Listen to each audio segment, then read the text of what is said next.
दाम ये जो हम दिखाए हैं डी से राइटवर्ड शिफ्ट, क्या हुआ, क्योंकि ये एमसीक्यू क्वेश्चन मेरा प्रिडिक्शन है, आपको डायरेक्ट क्वेश्चन नहीं आएगा, आपको डायग्राम देगा. Which of the following things have happened? Price of T has increased, price of T has fallen, price of coffee has increased, price of coffee has gone down. Price of coffee has increased, तभी तो rightward shift हुआ. चाय का दाम constant है, हाँ या ना? देखो सेम दाम पे उतनी चाय से ज्यादा चाय मांग रहे हैं आप. What changed? बदला तो क्या बदला? Some other factor. ये है डिमांड कर्व, देखिए दोनों सेम चीज है एक्सेस पे. ये नहीं है, ये रिलेशनशिप है. किसका? रिलेशनशिप ऑफ वन सब्स्टिट्यूट का price with other substitute. Please don't call this a demand curve. This is a relationship between substitutes. What is this? This is the law of demand. So a rightward shift would be created. Sneha, what would have happened here? Coffee सस्ती हो गई होगी भैया, इसीलिए लोग चाय पीना छोड़ दिए हैं. पर कैसे दिखा रहे हैं? शिफ्ट से दिखा रहे हैं. समझ पा रहे हैं? सेम कॉम्प्लीमेंट्स का अगर आप सोचें, रिश्ता जो होता है ना सर, इनवर्स होता है. अब बच्चा बोलता है ये रहा डिमांड कर, नहीं, ये है प्राइस ऑफ पेट्रोल एंड ये है क्वांटिटी ऑफ कार. कहां से ये सेम का प्राइस क्वांटिटी हुआ? ये क्या है? रिलेशनशिप है between price of one commodity and quantity of its complements. Nihal कोशिश करके आंसर करिएगा. यहां है प्राइस ऑफ कार, यहां है quantity demanded of car. Rightward shift of car हुआ है, लोग ज्यादा गाड़ी खरीद रहे हैं, पेट्रोल का दाम कम हुआ है. तो डायग्राम समझना जरूरी है और कौन सा कब इस्तेमाल करना है वो ज़्यादा रेलेवेंट चलेगा. फिर आते हैं थोड़े सेल्फ एक्सप्लेनेटरी पॉइंट्स पर. Future expectation. आपका एक्सपेक्टेशन है सर फ्यूचर में प्राइस बढ़ेगा. आज आपका डिमांड में क्या परिवर्तन है?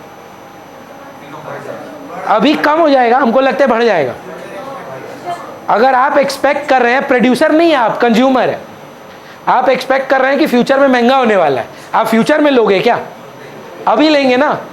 आप एक्सपेक्ट कर रहे हो फ्यूचर में सस्ता होने वाला है, आप अभी लोगे कि फ्यूचर में लोगे?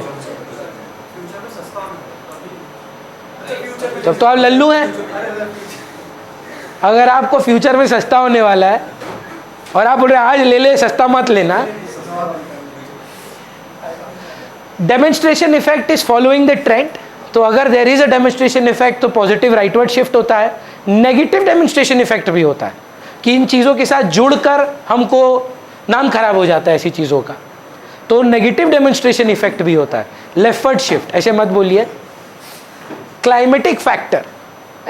बारिश का मौसम में आप छाता डिमांड करेंगे ही करेंगे, है ना. विंटर्स में विंटर क्लोथ ज़्यादा डिमांड होगा ही होगा. समर में आइसक्रीम होगा. Size and composition. साइज तो आप समझते हैं, जितना ज़्यादा पॉपुलेशन उतना ज़्यादा डिमांड, जितना कम पॉपुलेशन उतना कम डिमांड. कॉम्पोजिशन मतलब क्या? डिवीजन है, एज ग्रुप, मेल फीमेल, ये सब चीज़ भी डिटरमाइन करेगा. अभिषेक फ़ोन दे देंगे क्या? 3 दिन है सर, उसमें से मतलब आज पिछला मतलब सेकेंड लास्ट क्लास, उसके बाद आखिरी क्लास कल. तो ठीक है आप लेट ज्वाइन किए थे, पर थोड़ा सा मतलब अगर 2 दिन सुन ले हमको और उसके बाद तो मतलब इको नहीं सुनना होगा. गवर्नमेंट पॉलिसी, पर्सनली अगर आप हमसे सुने, गवर्नमेंट पॉलिसी टेक्निकली टैक्सेस ना सप्लाई को डिटरमाइन करते हैं, पर अगर आप बुक पढ़े तो उसमें लिखा कि प्राइस बढ़ जाता है उसके लिए. करेक्ट. तो वो लोग ना दे आर मेंशनिंग कि डिमांड इम्पैक्ट करता है. मेरा आंसर सुनिए. सपोज जीएसटी का रेट कम होता है, प्राइस रिमेनिंग सेम, कंज्यूमर को कोई फर्क पड़ता है? जो फर्क पड़ा प्रोड्यूसर को पड़ा. पर उन्होंने एक अजम्पशन ली है कि अगर जीएसटी कम आए तो प्राइस भी चेंज होगा, जो सेट्रेस पैरेबस को तोड़ देती है. मतलब when other factors are changing, price is constant. But they have written in the book, and I will not go against the prescribe book of ISC. They are saying that when GST falls, price also becomes cheaper. So people demand more, which should be technically extension. It should not be increased then, because price is changing.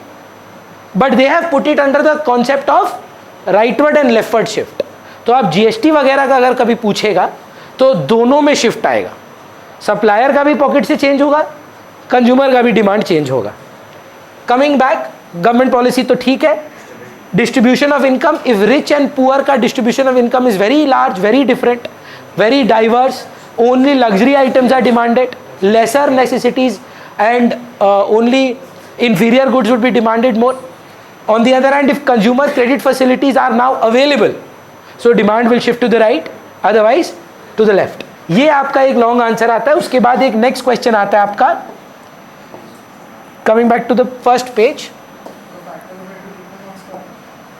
Generally पहले ना 6 marks का आता था, पर अब आप वो छोड़ दीजिए। आपने तो अपने कॉमर्स पेपर में डायरेक्ट क्वेश्चंस थे, हमको इसीलिए पूछ रहे हैं क्योंकि पैटर्न फॉलो हो रहा है कि नहीं, कि इट वाज मोर मतलब इनडायरेक्ट क्वेश्चंस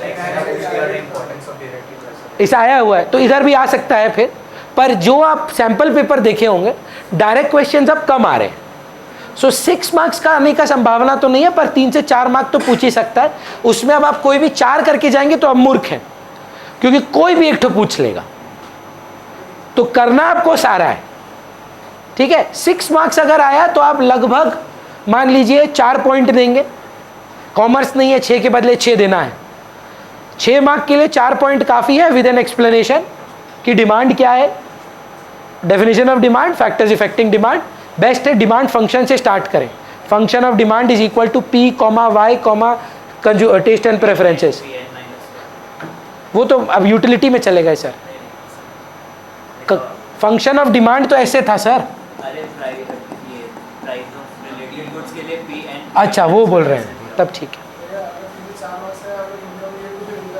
तीनों देना होगा। तो स्मार्ट बनिएगा, जिसका कोई ब्रेकअप नहीं है, income of the consumer, price of related goods, जिनमें उनका और एक्सप्लेन करना होगा, वो मत देखिएगा।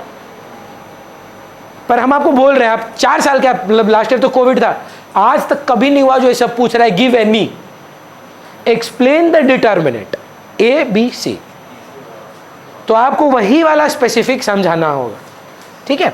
फिर आता है हमारा favourite question, reasons for downward sloping demand curve. अपने वर्ड्स में ये वाला क्रिश, इसको और क्या वे से लोग पूछ सकता है? Why is the demand curve downward sloping is the same question. देखिए अगर आप अंग्रेजी समझते हैं ना, rational for law of demand, board question है। What is the rational? Rational मतलब समझते हैं, रीजनिंग। लॉ ऑफ डिमांड का क्या रैशनल है? बच्चा सवाल ही नहीं समझ पा रहा ये कहाँ का है। अबे वही है, अंग्रेजी में खेल रहा है। It is the demand, why it is downward sloping. क्यों प्राइस बढ़ने पर आप कम खरीदते हो और क्यों प्राइस कमने पे आप ज़्यादा खरीदते हो। तो उसके पहला पॉइंट ये लोग दिया है, law of DMU.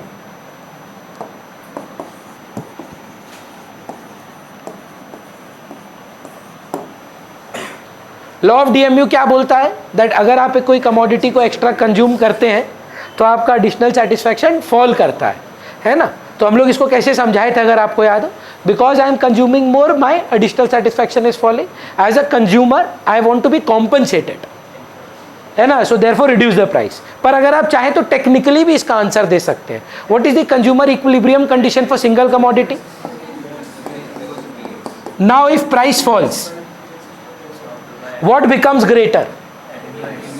MUX greater than PX. What do we do when MUX is greater than PX?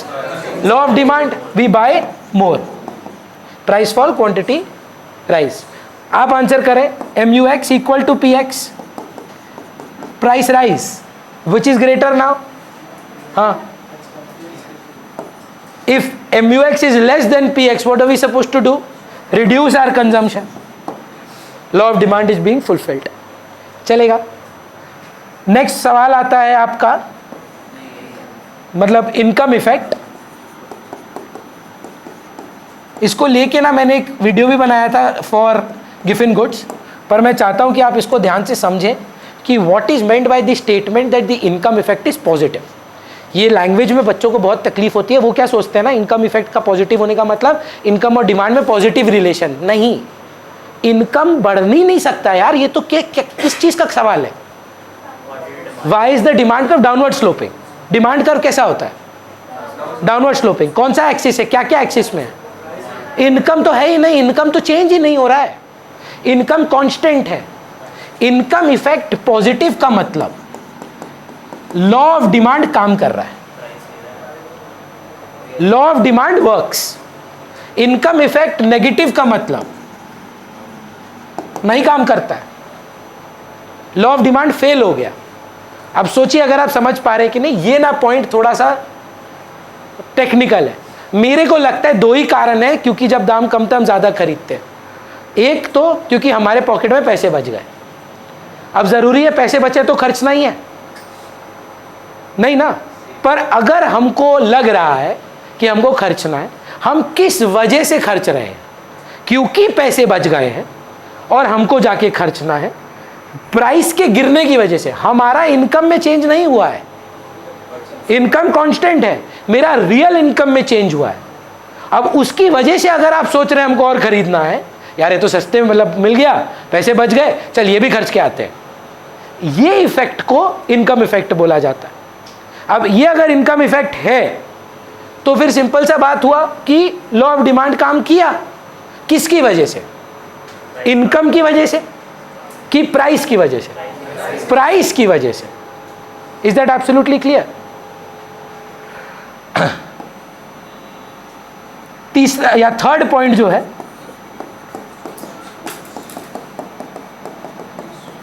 अच्छा यश क्या बोल रहे हैं जानते हैं? प्राइस कमा है, हमको ज्यादा खर्चना है, ये बात नहीं है।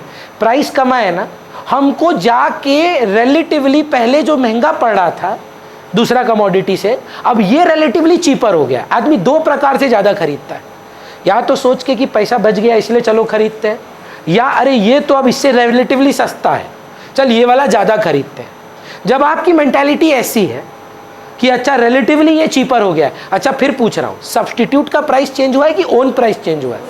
ओन प्राइस चेंज हुआ है। ओन प्राइस रिलेटिवली अब दूसरे कमोडिटी से चीपर हो गया, तो इसलिए अब आप उसको ज़्यादा खरीदना चाहते हैं। अगर ये हो रहा है तो इसका मतलब सब्सटीट्यूशन इफेक्ट पॉजिटिव है, लॉ ऑफ डिमांड काम करता है।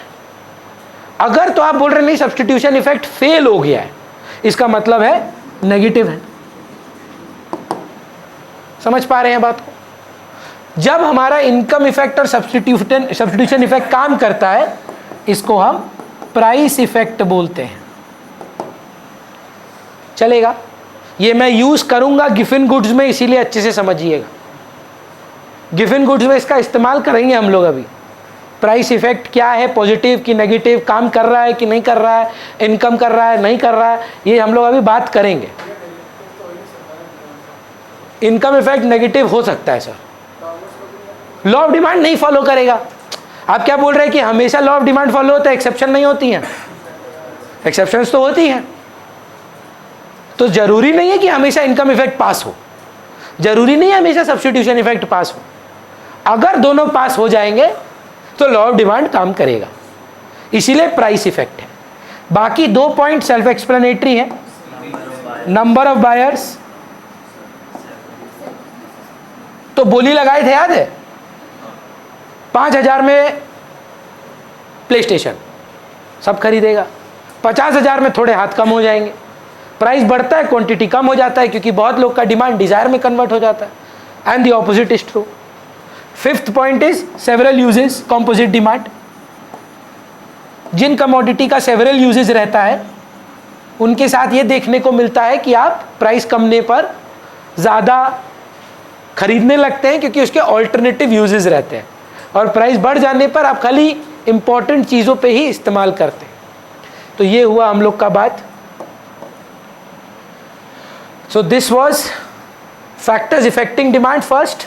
एक बार इसको थोड़ा छोटा करके देखते हैं कि यहाँ पर हम लोग क्या क्या बात की है इस चैप्टर में। डिमांड हुआ, आपको नहीं दिख रहा होगा, हमको दिख रहा है। डिमांड, टाइप्स ऑफ डिमांड में यहाँ पे 7 आए। फैक्टर्स इफेक्टिंग डिमांड या डिमांड फंक्शन में प्राइस और 10 other factor. Statement of the law, law of demand, demand curve, demand schedule, reasons, rational for law of demand. अब हम लोग बात कर रहे हैं, वापस आते हैं exceptions to the law of demand. फिर चैप्टर खत्म है, क्योंकि मूवमेंट और शिफ्ट में आपको पढ़ा चुका हूं। अग्री करिएगा इस बात से। मूवमेंट और शिफ्ट आप मेरे साथ बिगिनिंग में ही अलग कर दिए थे। तो what are the factors that, और sorry, exception to the law of demand number 1,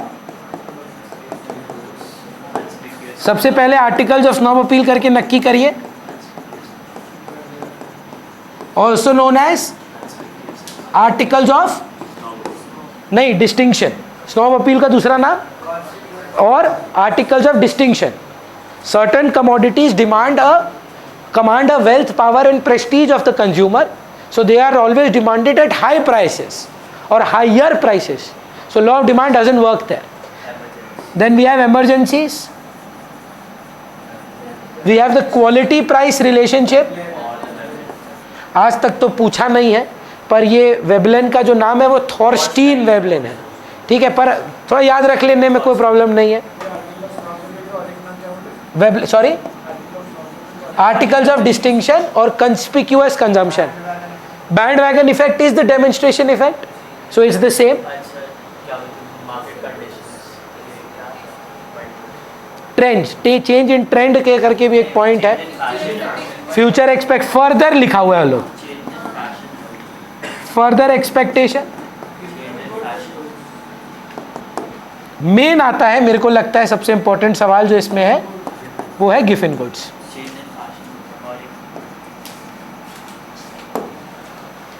Giffen goods में सबसे पहले तो याद करके देखते हैं कि गिफन गुड्स क्या है. Giffen goods are those inferior quality products, worst quality products on which the consumer is spending his maximum income. Are all inferior goods giffen goods? No. Are all giffen goods inferior goods? Yes. So for it to be giffen you need two criteria. एक तो worst quality है और आप उस पर survive करते हैं, आप उस पर जीते हैं, मैक्सिमम इनकम स्पेंड करते हैं. तो आप सोच के देखिए, अगर आप ऐसे जीवन जी रहे हैं और अचानक से उस चीज़ का दाम कम हो जाता है, तो सोच के देखिए क्या आपका इच्छा नहीं है कि आपको दूसरा प्रोडक्ट पे जाना है? तो isn't your substitution effect working? करने का इच्छा है कि नहीं है? इच्छा तो है, पर क्या आपकी इनकम अलाउ कर रही है? क्या परचेजिंग पावर अलाउ कर रहा है कि चलो यार ये वाला तो सस्ता हो गया, आज से बढ़िया वाला खाते हैं, गंदा क्वालिटी वाला सस्ता हो गया. लॉ ऑफ डिमांड क्या बोलता है? उसको बढ़ाओ. आपका परचेजिंग पावर में चेंज आया है, अब आप बेसी पैसा बचा रहे हैं, तो क्या इनकम इफेक्ट पास हो रहा है कि उससे आप जाके दूसरा वाला खरीदने लग जा रहे हैं? वही वाला खरीद रहे हैं कि दूसरा वाला ले रहे हैं, तो इनकम इफेक्ट तो पास नहीं हुआ. पर उससे रियल इनकम बढ़ने से आपने इंफीरियर प्रोडक्ट खरीदा, तो क्या law of demand income effect के पॉइंट से पास हुआ? तो इनकम इफेक्ट फेल हो गया. So where the substitution effect is passing is positive, where the income effect fails, that is known as your giffen goods. ये आपके MCQ में please last year का सैंपल पेपर खोल के देखिए, लास्ट ईयर का MCQ का था और ये सवाल था बोर्ड में भी. तो ये समझना बहुत जरूरी है कि इनकम इफेक्ट फेल हो गया, लॉ ऑफ डिमांड नहीं काम किया, लेकिन सब्स्टिट्यूशन इफेक्ट हमारा बाकायदा चल रहा था. वो तो हमारे पास पैसे नहीं थे इसीलिए हम शिफ्ट नहीं कर पाए. So where there is a negative income effect but a positive substitution effect, that is known as a Giffen good. Is that absolutely clear? नहीं सर, गिफन गुड का लॉ ऑफ डिमांड कर होने के लिए दोनों को पास होना होगा. आप या तो दाम कम है ज़्यादा खरीदे due to number one increase in purchasing power, और relatively it becomes cheaper, so you shift to the other product. तो अगर कोई गरीब आदमी है बेचारा, गंदा क्वालिटी का चावल खाता है, जीता है उस पर, और वो ना महंगा हो जाता है, तो क्या आज से बोलेगा चलो गंदा क्वालिटी वाला छोड़ो बासमती खाते हैं? क्या उसके पास ये ऑप्शन है? भैया वो गंदा क्वालिटी पे सर्वाइव कर रहा है. कहाँ से अगर वो गंदा क्वालिटी का दाम बढ़ जाएगा वो बासमती चावल अफोर्ड कर पाएगा? वो बेचारा क्या करेगा जानते हैं? वो बेचारा गंदा क्वालिटी वाला ही खाएगा. पर सोच कर देखिए, क्या उसका मन नहीं करेगा दूसरा पे जाने का? तो सब्स्टिट्यूशन इफेक्ट काम कर रहा है कि नहीं? पर वो कर पा रहा है. क्यों नहीं कर पा रहा है? परचेजिंग पावर के लिए नहीं कर पा रहा है. तो परचेजिंग पावर वाला पॉइंट कौन सा था? Income effect. तो क्या law of demand income effect की वजह से पास हो पाया? नहीं हो पाया. सो उसका मतलब क्या था इनकम इफेक्ट का? पॉजिटिव इनकम इफेक्ट का law of demand works due to income effect. Law of demand doesn't work due to income effect, negative income effect. So there is a negative income effect but a positive substitution effect. So therefore law of demand does not work. इसीलिए वो एक exception है. Is that absolutely clear? यहाँ पर आपका demand complete होता है. फिर आते हैं हम लोग बात करते हैं इलास्टिसिटी ऑफ डिमांड पे. बोलिए सर। नेगेटिव ना, पास फेल हो गया तो जी, लाइन सुने क्या बोले, income effect is overwhelming the substitution effect. Substitution effect pass हुआ कि नहीं हुआ, लेकिन ये ऐसा फेल हुआ कि लेके डुबा दिया पूरा। मतलब मान लीजिए यशवी और उसका एक फ्रेंड है, अब दोनों का कंबाइंड मार्क्स बताएंगे, एक हुआ पास एक हुआ फेल। अब यशवी हो गई पास, अब दूसरा ऐसा फेल हुआ कि दोनों का एग्रीगेट मिला के फेल हो गया। तो फेल हुआ किसकी वजह से, दूसरा आदमी का वजह से, पर यशवी तो पास है। पर मैटर करता है क्या, ओवरऑल तो फेल। सो सब्स्टिट्यूशन इफेक्ट पास होने के बाद भी, पॉजिटिव होने के बाद भी लॉ ऑफ डिमांड को पूरा नहीं कर पाया। तो वो पूछा कि भैया आप तो खाली इनकम और सब्स्टिट्यूशन बताए, अगर पूछे the price effect of given goods, does law of demand work for given goods, तो इसका मतलब प्राइस इफेक्ट इज नेगेटिव। बोलिए।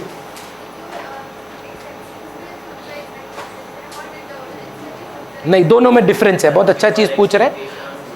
एक है कंज्यूमर एक्सपेक्टेशन, वहां प्राइस कांस्टेंट है निधा, सो आपको लग रहा है अभी इस दाम है ये पे है, बढ़ेगा। For it to be an exception the price has to rise first. So price बढ़ा, आपको लग रहा है और बढ़ेगा, तो आप अभी क्या कर रहे हैं, दाम बढ़ने पे क्या करना चाहिए था, आप और खरीद रहे हैं, क्योंकि आपको एक फर्दर एक्सपेक्टेशन है दाम बढ़ने का। Do you understand the difference?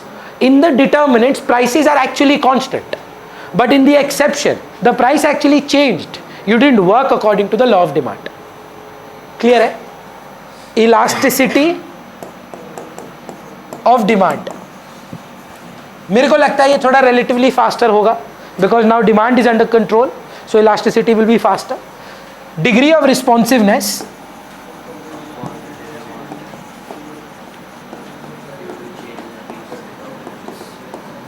of QD due to change in any determinant is what? Elasticity of demand. अब हमको बोलते हैं इलास्टिसिटी, देखिए तीन प्रकार की होती है, एक प्राइस, एक इनकम, और तीसरी क्रॉस प्राइस इलास्टिसिटी। हमारा सबसे बड़ा फोकस पहले इस पे है, ये छोटा सा है और ये भी छोटा सा है। जब आप ये स्टार्ट करते हैं तो इसका डेफिनेशन फिर क्या बन जाता है, the degree of responsiveness of quantity demanded due to change in the own price of the commodity. अपना दाम पे क्या परिवर्तन है, उसकी वजह से क्वांटिटी डिमांडेड में क्या बर्ताव आया है, वो हम लोग बात करते हैं। तो सबसे पहले बात कर लेते हैं डिग्रीज ऑफ इलास्टिसिटी का, प्राइस इलास्टिसिटी का। स्नेहा, आप हमको दूसरा वे बोल सकते हैं, कोई शब्द जो इसमें हो, डिग्री को छोड़कर। 2008 मेरा board paper, magnitude of price elasticity. आपको मालूम है बच्चा क्या लिख के आया, परसेंटेज मेथड का फॉर्मूला। मैग्नीट्यूड का मतलब क्या है, डिग्री, कितना प्रतिशत में चेंज है, वो 5 आंसर है आपके।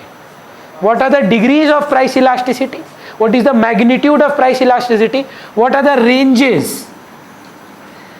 of price elasticity?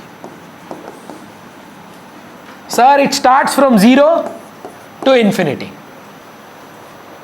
अगर आपसे कोई भी चीज का यहां पे रेंज पूछ रहा है, वो शुरू कहां से होता है, 0 पे, मतलब नो चेंज।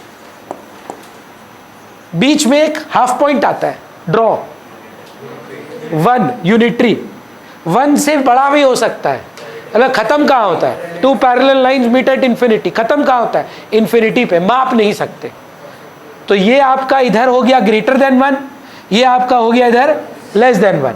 तो यहाँ पे अगर हम लोग आए और पांचों डायग्राम को बनाए, ट्रिक बहुत सिंपल सा था।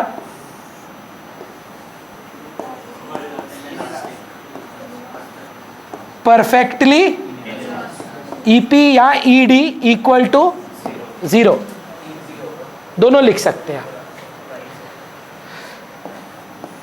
फिर आता है,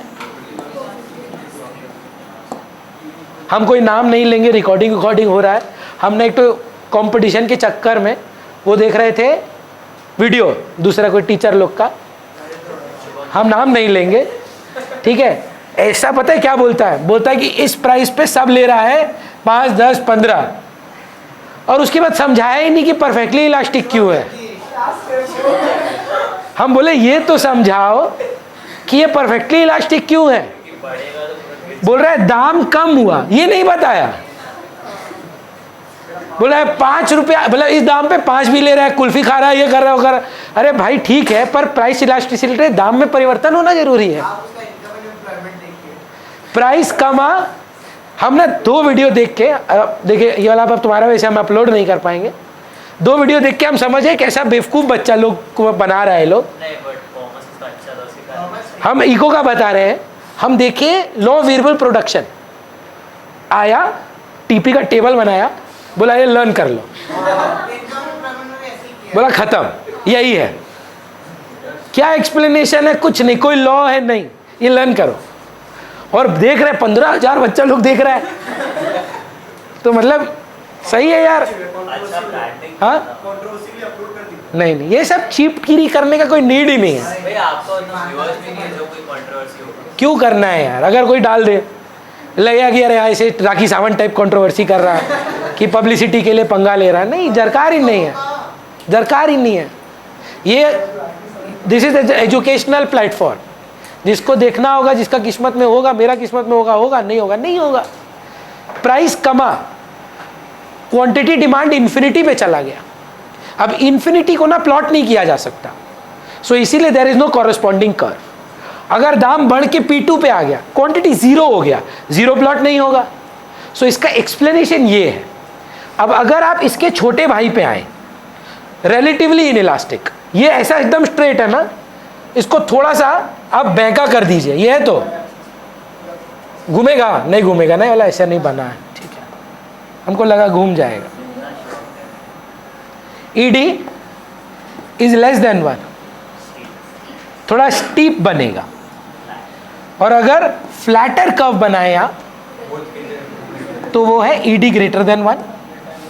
और रेक्टेंगुलर हाइपरबोला आप लीनियर भी बना सकते हैं, पर ध्यान रखिएगा PP1 QQ1 एग्जैक्ट सेम आना चाहिए, तो कुछ ऐसा कर्व होना चाहिए। ये नॉर्मल रेक्टेंगुलर हाइपरबोला ही बोलिएगा इसको, पर it is asymptotic to the X axis, no doubt about that. 2 और ऐसा नाम बताइए आप लोग जहां ये कर्व देखते हैं, एवरेज फिक्स कॉस्ट और इनडिफरेंस कर्व, है ना। तो ये 5 डायग्राम आपके मैग्नीट्यूड में जाएंगे ही जाएंगे। फिर आपको इसको मेजरमेंट सीखनी है। इसके मेजरमेंट में सबसे पहले आ जाता है हम लोगों का 3 या 2 मेथड, एक तो पॉइंट और एक होता है आर्क। एक पॉइंट का इलास्टिसिटी चाहिए, देखिए ये पॉइंट का इलास्टिसिटी चाहिए, तो पॉइंट इलास्टिसिटी हो गया geometric method.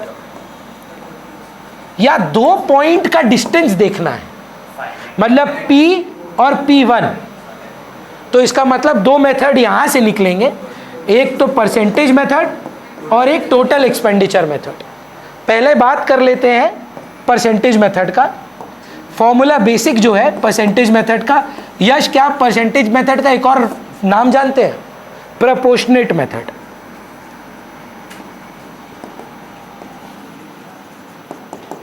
Percentage change in quantity demanded divided by,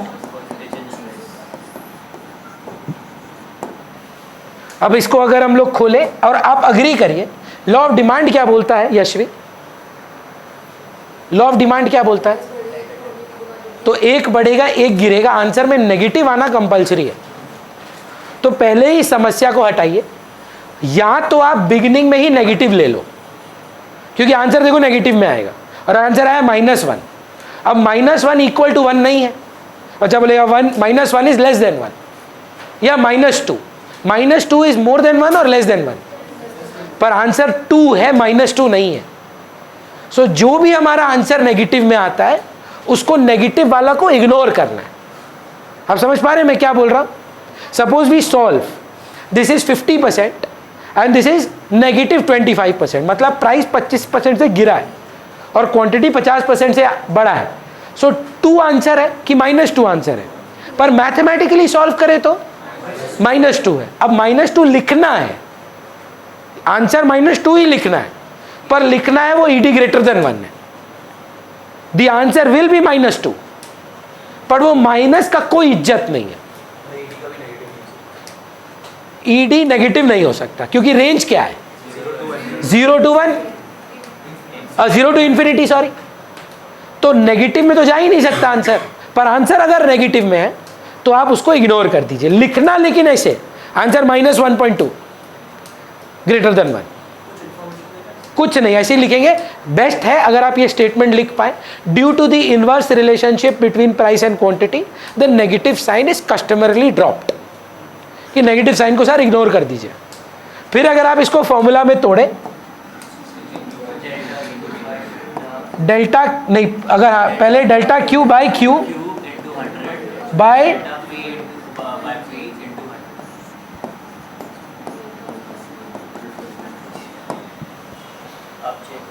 अब काट कूट करके जो फाइनल आपको पता ही है, change in Q by change in P into P by Q, चलेगा मैम? फिर अगर आप देखें कौन सा वाला Mridul, due to the inverse relationship between price and quantity the negative sign is customarily dropped, clear है?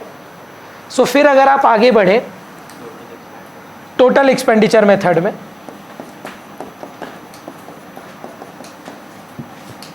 पहले तो ट्रू फॉल्स खेलते हैं।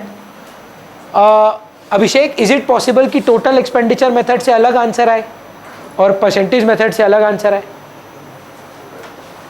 Yes, it is possible. Can you tell me another difference between total expenditure method and percentage method and which is the more reliable method? The answer is, in total expenditure method, we only can comment whether it is greater than 1, less than 1 or equal to 1. The exact degree of elasticity can only be found by percentage method. 1.2, 1.3, 1.4, 0.75 ये कहाँ से आएगा? नहीं आ सकता total expenditure, percentage method से ही आ सकता है। That is a normal elasticity definition, वो कार्डिनल अप्रोच के हेड है, ठीक है? तो ये इलास्टिसिटी स्पेसिफिक इंसान नहीं डिटरमाइन किया कोई, टोटल एक्सपेंडिचर पे फोकस करने बोला था। फॉर्मूला एक ही, मतलब there is no method derived by him, he focused on spending total expenditure. Percentage method over all methods, most accurate method अगर कभी पूछ ले वो परसेंटेज मेथड ही है। और क्या आंसर डिफर करेगा? जी बिल्कुल करेगा।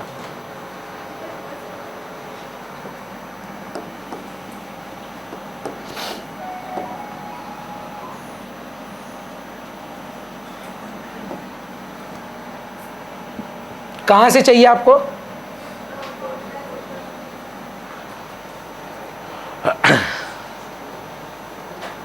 हो गया? इसका डेरिवेशन है, यहां से ये निकला, यहां से काट पीट करके ये बचा। सो टोटल एक्सपेंडिचर फिर फाइनली बोलता क्या है? डायरेक्टली अगर खत्म करें, प्राइस और टोटल एक्सपेंडिचर डायरेक्ट रिलेशनशिप, मतलब प्राइस बढ़ने पर टोटल एक्सपेंडिचर बढ़ गया या प्राइस गिरने पे टोटल एक्सपेंडिचर गिर गया, इसका मतलब है ये इनइलास्टिक है। कौन सा? रिलेटिवली इनइलास्टिक है। अगर प्राइस और टोटल एक्सपेंडिचर में इनवर्स रिलेशनशिप है तो ये इलास्टिक है। अगर प्राइस और टोटल एक्सपेंडिचर में प्राइस बढ़े गिरे टोटल एक्सपेंडिचर कांस्टेंट हो जाए, यूनिटरी इलास्टिक है। कितना से ग्रेटर देन 1, कितना से लेस देन 1 वो नहीं बता पाएगा ये, वो आपको relatively elastic, relatively inelastic, equal to 1 बोलिए। नहीं, रियलिटी पे नहीं है ना ये।